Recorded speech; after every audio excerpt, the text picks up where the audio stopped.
Hey there, welcome to Working Aussies Homestead. If you are new here, welcome. I'm Jordan. And if you're not new, welcome back.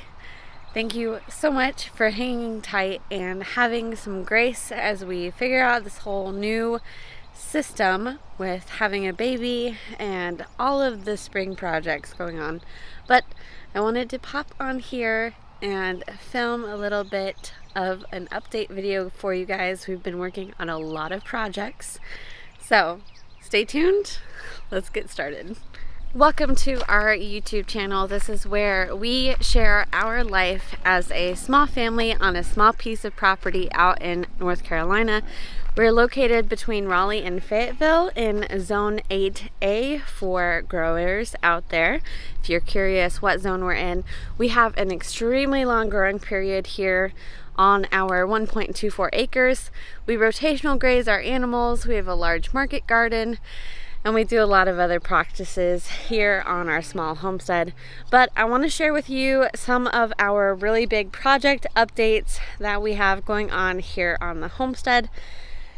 It's been a busy season already this year, this past 4 months, almost into May, which is crazy. But I wanted to start over here. We have our barn that we put up. This is a free carport that we were gifted, and we went ahead and enclosed it with pallet woods and painted it. But the newest addition to it is we put up a permanent fence around our herb garden.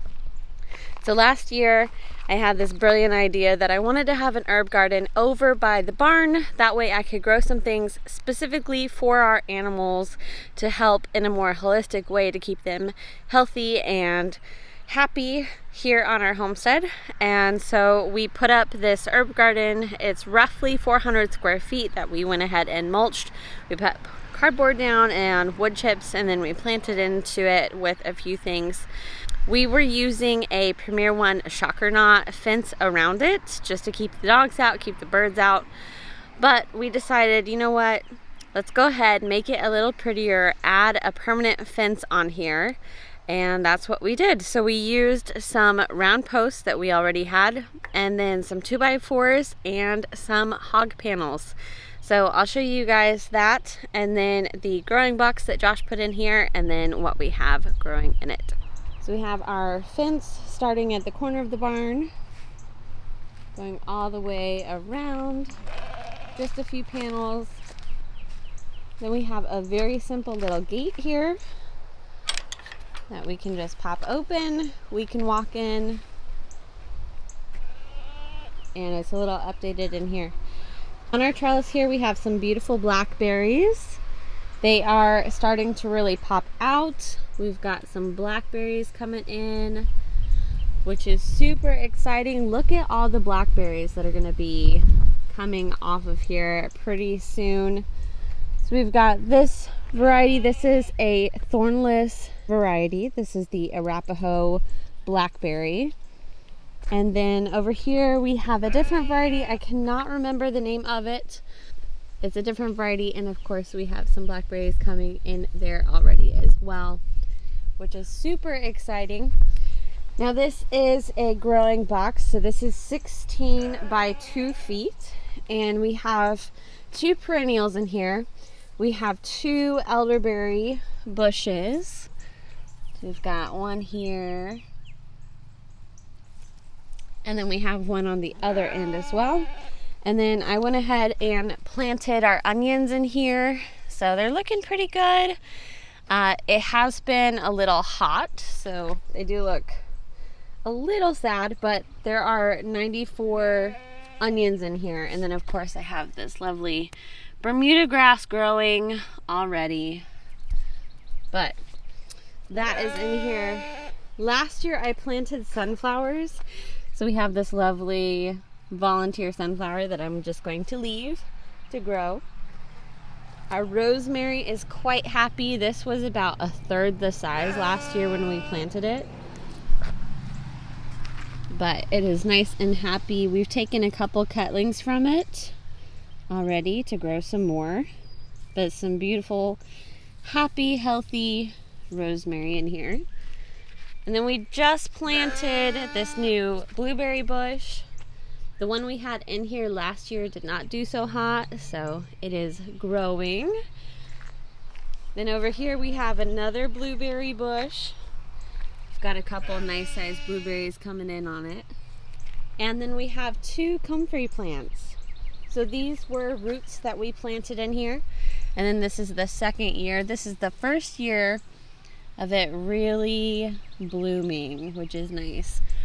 And this is a great thing to have in the garden because I simply pick off the bottom leaves and then I can go and feed them to my rabbits, I can feed them to my goats, I can feed them to my sheep. So we'll actually go and give them to the sheep over here. Hey guys.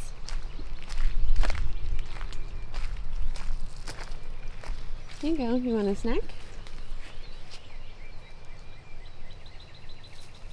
You want a snack? There you go.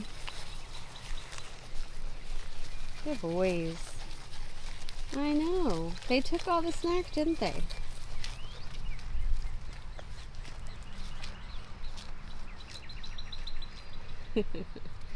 Hi, buddy. Yes. These are my boys. Alright, so anyways, so this was the first garden project, the first project that we started back in March, and I'm really happy that we got it finished.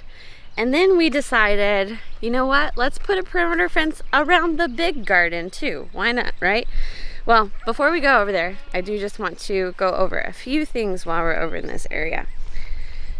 All right, if you guys are not new, or if you are, we'll go over this again, but we rotational graze our animals, and last year we had a major drought, and then we had a super early frost, which killed everything. So it took forever for our pasture to start greening up this year and growing back. So what we did in the meantime was we went ahead and got a round bale and rolled it out and moved our sheep and goat over it so that hopefully they can add that nice organic matter onto the soil.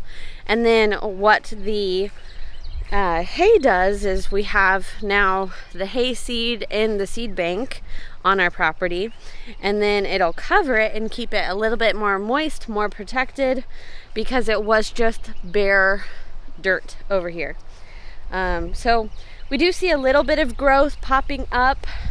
This spot has really greened up. It was not that way a few months ago, which is nice. And then I am so excited to show you guys. So we also rotated the sheep on this section over here several weeks ago, and this is growing in so much more lush, so green, and it just makes my little regenerative agriculture heart happy, because I'm so excited to see this beautiful grass popping up where we had our sheep. And this was where we had another round bale for a while. And so all of this grass is not something we planted. That is something that has come back in the seed bank, and it's beautiful and lush, and I'm just really excited to see how our homestead evolves this year. Having the sheep, if you guys are new here, the sheep are a recent addition. We added them at the end of December. So we've only had them here on the homestead for a few months, but already I can see a huge difference and improvement in our pastures because of having the sheep and not the goats. So let's keep on keeping on. But we've got this beautiful grass coming back in. And then this is the next section that had the hay rolled out. And then we did go ahead and take down, we had back here 2 sections where 2 years ago we had our pigs in here on a deep bedding system. So this is a nice rich soil right in this square, which I'm sure you can see it, but it does not grow very well back here on this section, and that is because all of our rainwater starts at the back of our property and flows down this way and takes everything out here along with our driveway. So we're hoping to get some more organic matter added back here, maybe get some grass seed or put a hay bale back here and just really work this section of the property, because it's just this bare spot. You have beautiful grass, and then you have bare, and then you have beautiful grass. So it's a work in progress. You know, if you are getting into homesteading and you're wanting to do rotational grazing and you're wanting to get into regenerative agriculture, it's going to take time. We are almost 4 years into this, and we're just now seeing the pasture style that we want on our property. So I've got some very happy sheep here. We just put them in this section 2 days ago because all of the grass started to get seed heads, and we don't necessarily want that because we want it to keep growing during the season. And so I needed to bring them back in here so that they could munch that down, which obviously they're doing a great job. I'll probably only leave them in this spot 1 or 2 more days because I still want the grass to be, 4 to 6 inches tall when I move them out. That way it can have a healthy regrowth period and be rested for a while. So, anywho, all right, enough with the pasture. Let's go to a few other updates here on the homestead. This is just going to be a huge update video, so stay tuned with me and hang tight. I am by myself. Josh has Miss Scout at an event today, so it is just me. So I'm taking advantage of the time alone. But if you guys follow us on social media at all, we experienced a lot of issues lately with our rabbits having healthy litters and providing for them, and issues with conceiving, issues with premature delivery. And so I gave all of our rabbits a bit of a break, and then I went ahead and I bred them, and a few weeks ago we had 2 litters born. Now the issue was one of my does had 5, and within the first day only 3 were still alive. So we lost 2 initially.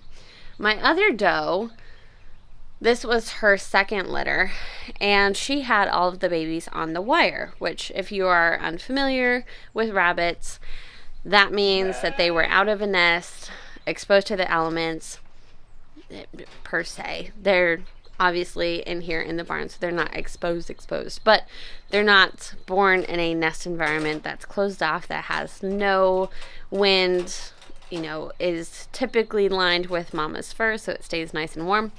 And she did not do that. Instead, she had them on the wire. Luckily, I found them before we had lost any, but she had 9.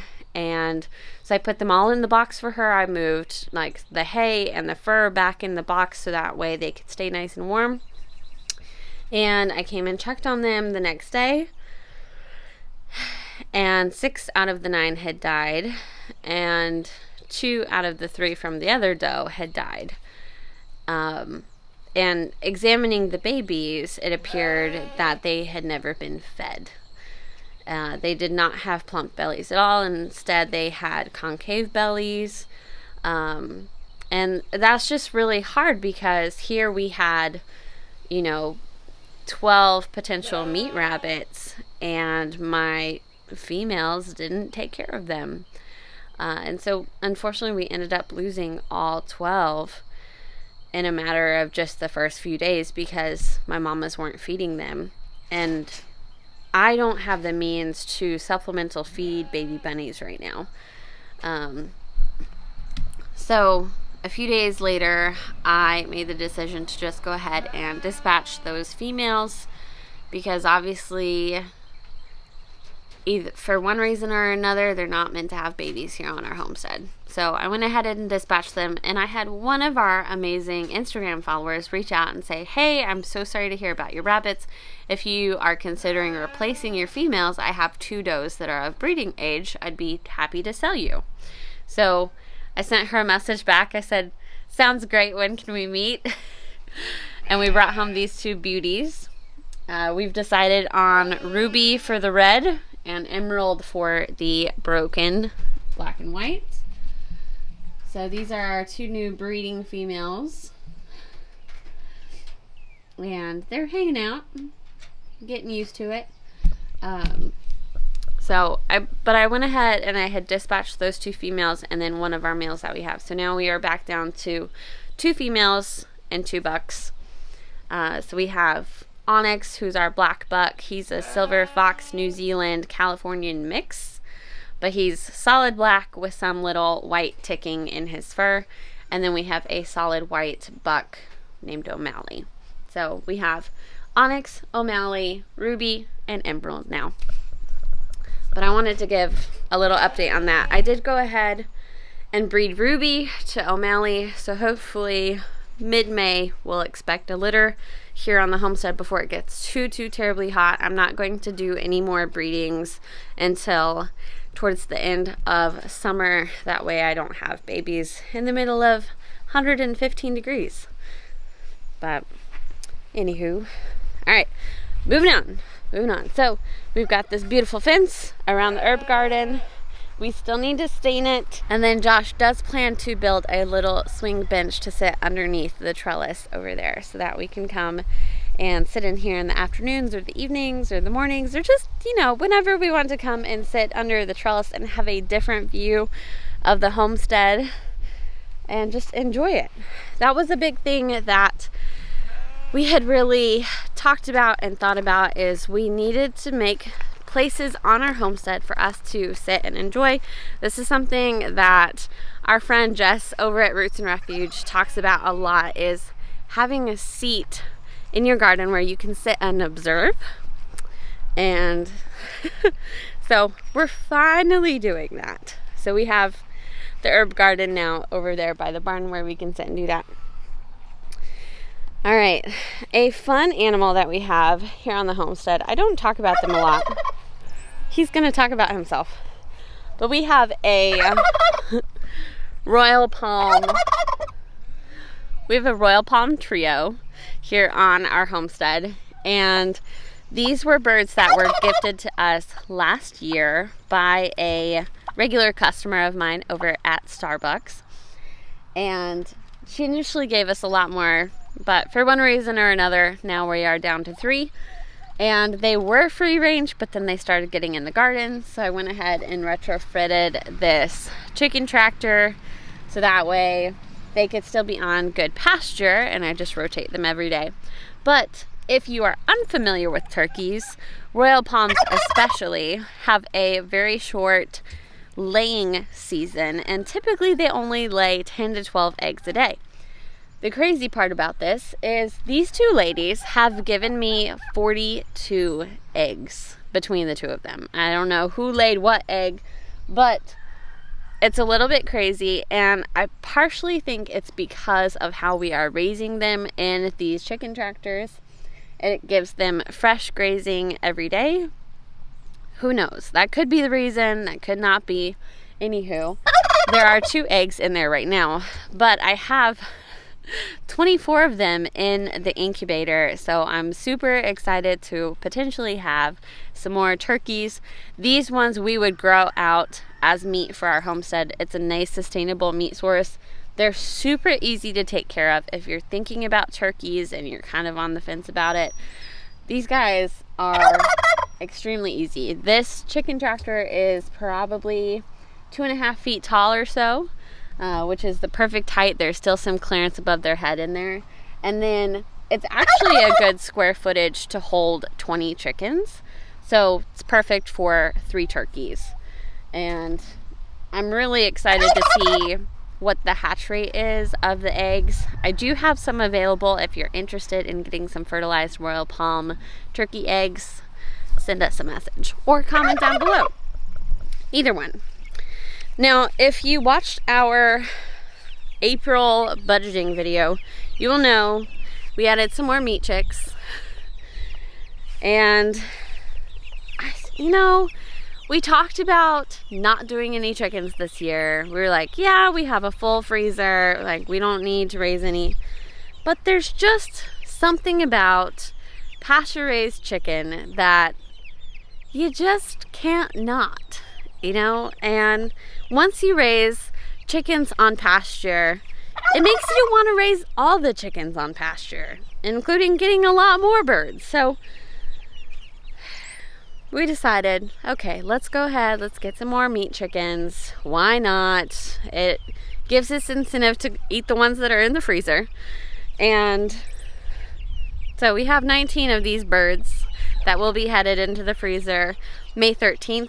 If you are local to us or within driving distance and you are interested in learning how to butcher a chicken, we do have an event for that going on. I'll link the Eventbrite ticket description down below so that you can check that out if you are local. It's just going to be $20 per person, and it'll start at 7 in the morning. We'll go till 12:30. Lunch is provided, and you just come and learn how to butcher chickens in an ethical way, so that way you can go home and have those skills to use on your farm or your homestead. But if you're interested, check that out. Anywho, all right, next big project. So we got the fence finished over by the herb garden, and then we said, let's put a fence around the garden, and voila. So we were going to make this a build video, but we decided not to, just because of the time crunch and the ability that we had to really work on this to get it done. So this is essentially the exact same fence as over by the herb garden, but rather than the round posts, we just went ahead with the square 4x4 posts. So this fence is made out of 4x4 posts, 2x4s on each side, and then again, these are the hog panels. So we did go ahead and cut these. Each section is roughly 7.5 feet long, and we have 31 sections plus 2 sections with gates. So we did do this. We just finished staining it so that they could be nice and sealed. And then something that we were really excited about having with having the permanent fence around the garden is we did go ahead and get some of these boxes to fit on top of the fence posts. Now the idea with that is we are making the absolute most out of what we have here on our homestead, and that's always been the goal and the key for our small homestead is how can we get more out of our small property. So how can we raise more meat, how can we get more fruits and vegetables, and how can we have better pastures. So with that, our rotational grazing practices help a lot with improving our pastures so that we can support more animals. So that's a big thing. We did limit the animals that we have on the property. So last year, in preparation for our daughter, we went ahead, we put a lot of our animals in the freezer. So we are down to 2 pigs, 3 sheep, 1 goat, 4 rabbits, 3 turkeys, and then I'm pretty sure we have about 25 chickens, our egg layer chickens, and then 19 meat chickens. And we have some more chickens in the brooder because, you need all the chickens, okay? Don't ask me about that. Anywho, so back to these planter boxes. We got these, and what we have planted in them are vining varieties of fruits and vegetables. So we have a lot of cantaloupe, watermelon, we have some pole beans, we have some loofah, I believe pumpkin is in some of them, and some peas too. So these are all growing in these planter boxes. The idea here is that they're going to grow down and grow in between the fence, which is really exciting. So we'll have this beautiful fence set up and then be able to grow these vining variety of fruits and vegetables without taking up that much ground space for them. So we're really excited to see how it works. Obviously, we're still working on the beds in the garden, which garden tour is up next. So if you're interested in watching that video, please stay tuned. That's going to be the next video out here before the end of the month. That's my goal. My goal for it is before the end of the month. But Josh has been working on laying down cardboard, putting some more compost in here. If you watched the budget video, we talked about how much that compost is. And then our last video actually talks about it as well, when I gave some good tips of things to remember for your spring and summer on the homestead. So we have this fence set up. We have most of the rows planted. Josh still has some that he needs to get working on. But I need to show you the second part of this beautiful garden fence.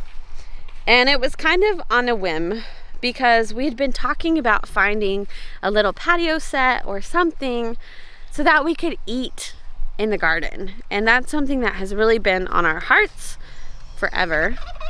But we just had never found the perfect thing, or, everything's over $100 or over $200. And there's some things that we can justify buying that are a little bit more expensive. And then there's some things that it's hard to say yes to, because you're like, really? It's really that much? So anyways, I wanted to preface that. Here is the beautiful gate to the garden. We were gifted this gorgeous wind chime. So pretty. From my parents with their property. They just sold their house in Kansas, which is exciting.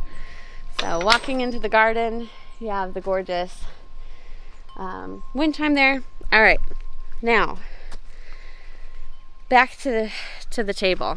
So we talked about finding a table, and I said, I'm just gonna go look on Facebook Marketplace and just kind of creep on there a little bit. Well, come to find out, this local antique shop had this beautiful wrought iron metal table and 4 chairs available. They had it listed for $100. I sent them a message. I asked if it was still available. They said yes. And because my grandma Nancy always said it never hurts to ask, I asked if they would take $75. They did. So we went and picked it up that day. And 2 days later, Josh built a patio for it. So this is our beautiful vintage wrought iron table and chairs. Super simple, very pretty design, needs a little work, but it works. It does the job. You can sit at it. It doesn't fall over. But because of the table, Josh went ahead and built this beautiful little patio for it. And then we decided to bring our grill over here so that we could cook and eat out here in the garden. And he built a patio for that. And then we've been working on staining it. So it still is a work in progress. Today was rainy though, so we did not get to stain it. But I'm so excited about this beautiful little corner in the garden. If you follow us on social media, you've seen it already. But it's a great spot to sit, have our coffee in the morning, have some breakfast, have lunch, have dinner. And I love it. I love being able to come and sit here in the garden and just look out with my cup of coffee, or eat dinner in the early evening as the sun's setting, the dogs are out playing, and we're just able to sit here in this space and relax. And we have this beautiful crepe myrtle that Josh has trained to go upright instead of out. So we're really excited for it to really open up with its leaves and provide great shade in this spot. And then we have this beautiful fern in the corner. But it'll be a perfect spot to sit and enjoy the garden. We have this with some water in it, just so they're not like, what are they doing in the garden other than drinking coffee? Drinking coffee, come on now, and watering plants. But there we have our beautiful garden and the fence, and we're really excited. The next thing we're going to do is put up string of lights from each section to section and have them be solar powered. And I can hardly wait to see the garden in the evening lit up with those lights. I think it'll be absolutely magical. Absolutely magical. I'm really, really excited about this. So excited. All right, I think I have just one last thing to show you guys on this homestead update video. So we've got seeds started. We have pallets down for more seeds to be started. We have some plants, of course.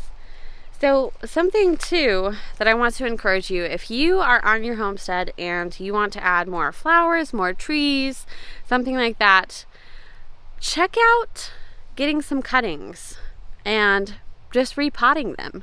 There's a lot of plants that you can just go ahead and multiply easily that way. Something that we have struggled with on our homestead is really getting trees to do well because of the heat that we have here.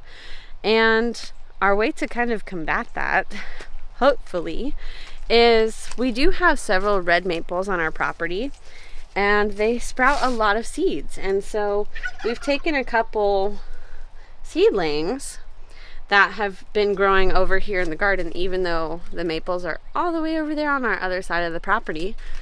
We just went ahead and potted them up so that maybe when they're a little bit older, we can plant them out here in the front section so that they can have shade out there in our pastures. So fingers crossed, hoping it works. But that's something that you can do too, is find those little baby seedlings on your property and pot them up, let them grow to be a little bit bigger, and try them out. You're not losing anything by doing that. We have some more seedlings over here that are working. We've got beans, peppers. Looks like we have some flowers over there.